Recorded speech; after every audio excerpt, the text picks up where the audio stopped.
So they changed the food pyramid again. It looks like the government turned it on its head. So in this video, we're going to talk about the recent changes to the food pyramid.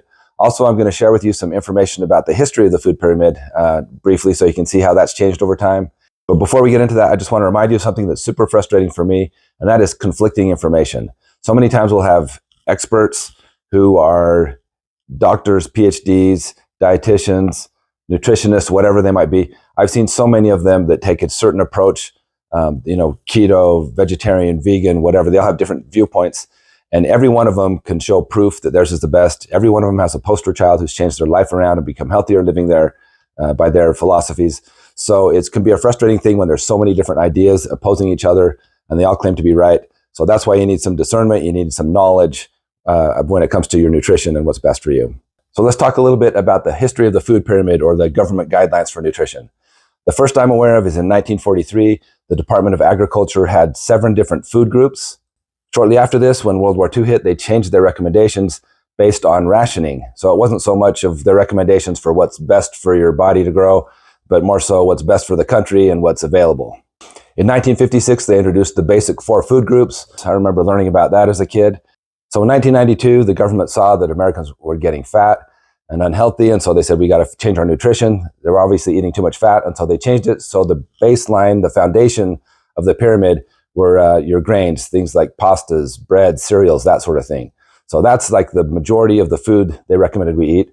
And as a result, people were pounding carbs for so many years, and our obesity and our diabetes and heart disease got way worse from that. In 2005, they changed it a little bit. They tweaked some things. They called it My Pyramid. They added some steps on the side, so obviously we're much healthier now. Apparently that didn't work either. And in 2011, they came out with My Plate. I kind of like this idea more because instead of a huge pyramid of foods, they're showing a plate in front of you to help you with your macros, like how much should come from protein, fats, and carbs, to give you an idea with that. So that was kind of the standard for a while. So with these food recommendations over the years, obviously they're concerned about our health as a nation, but there's also been plenty of criticism about how they come up with these suggestions and recommendations.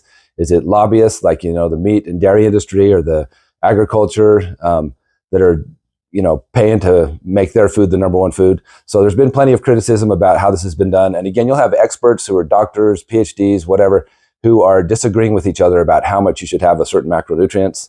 So that leads us to our latest version of the food pyramid that just came out. And it, again, is not short of controversy like the prior editions before it. But some of the things I do like about it is an increased importance of protein. I think that would benefit most people in their diet. Also emphasizing more fruits and vegetables, more complex carbohydrates, and less processed foods. I think everyone could benefit from that, and no one's going to argue with those things.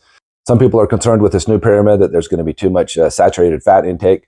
We'll see when they release a new one in 5 years again and say they were wrong. So that leads me to the main point I want to make for this video, and that is there will always be experts that want to make recommendations for your health. And as you can tell from the past, it's always changing. Sometimes they didn't get things right and they had to tweak it or fix it or change things around. And so I just want to point out the fact that even though there are experts making these recommendations, even if they get it right and come up with the perfect formula, the perfect macros, the perfect everything, it's still not going to help you unless you take some accountability and apply those things. No matter how great our food pyramid is, if we're still eating just overeating and having too much processed and junk food all the time, we're not going to be healthy. So again, bad news is it boils down to you. You're the one responsible for your health.